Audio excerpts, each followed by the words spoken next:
يا رجائي يا رجائي يا رجائي.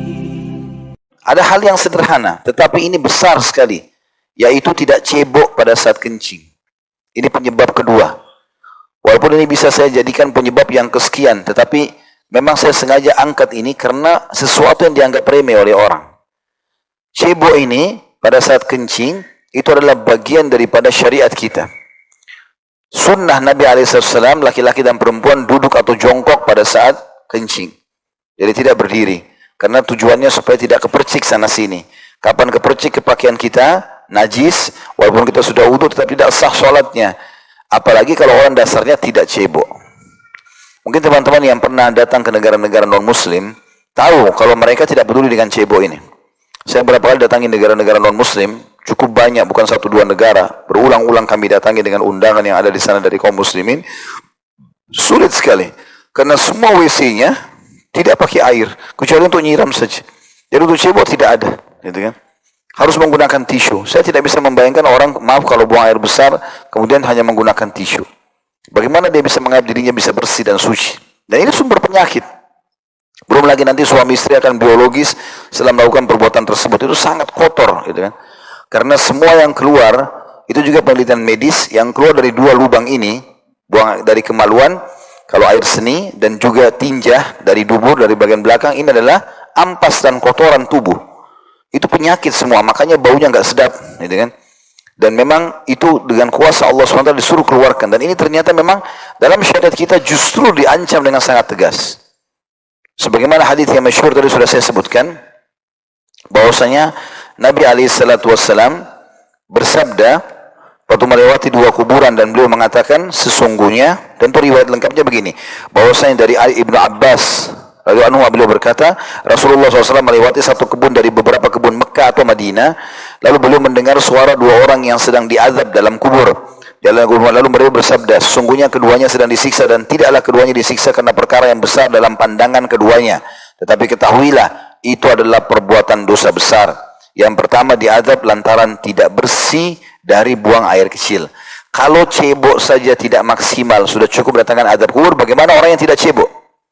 Kata ulama, kalau kencing saja sudah begini ancamannya, bagaimana kalau buang air besar? Allah SWT datangkan yang lebih ringan, supaya kita faham yang lebih besar daripada itu akan lebih berat hukumannya. Dan yang lain karena namimah atau suka adu domba, nanti kita jelaskan itu. Kemudian beliau menyuruh mengambil pelepah kurma yang basah dan membelahnya menjadi 2 bagian, kemudian menancapkannya di atas masing-masing kuburan tersebut. Para sahabat pun bertanya, wahai Rasulullah, mengapa Anda melakukan itu? Kata Nabi SAW, semoga keduanya diringankan dari azab setelah atau selama kedua pelepah kurma ini masih basah. Dan ini diriwayatkan Bukhari nomor 216, 218, 1361, Imam Muslim sebutkan di 292, dan banyak sekali riwayat. Tirmidzi meriwayatkan, Abu Daud, An-Nasai, Ahmad, Ibnu Majah, Al-Baihaqi, Ibnu Khuzaimah, Ad-Darimi, semua menyebutkan riwayat ini. Berarti menandakan memang kencing ini penyebab siksa kubur. Ada hadis juga yang lebih ringkas daripada tadi, adalah kata Nabi SAW, aktsaru adzabil qabri minal baul. Ketahuilah kebanyakan siksa kubur itu disebabkan oleh air kencing. Dan hadis ini diriwayatkan Ahmad, Al-Baihaqi, Al-Hakim, Darul-Qutni, Ibnu Abi Syaibah, dan hadis ini dinilai sahih. Juga sabda Nabi SAW, ammata adzabil qabri minal baul.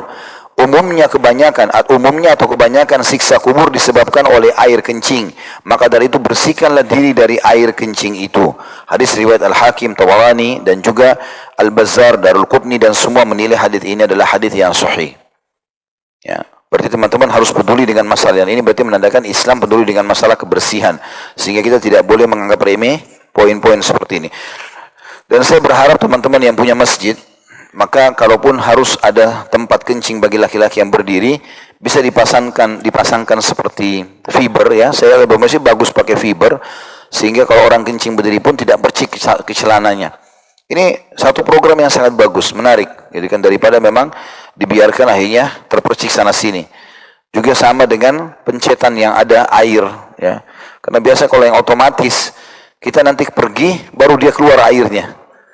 Maka kita tidak bisa cebok, kita secara otomatis. Nah, ya ini kan masalah sepele, tapi sebenarnya harus diingatkan. Karena jangan cuma karena modern. Akhirnya banyak orang tidak bisa melakukan ceboknya, dan ini najis, ini jadi dosa.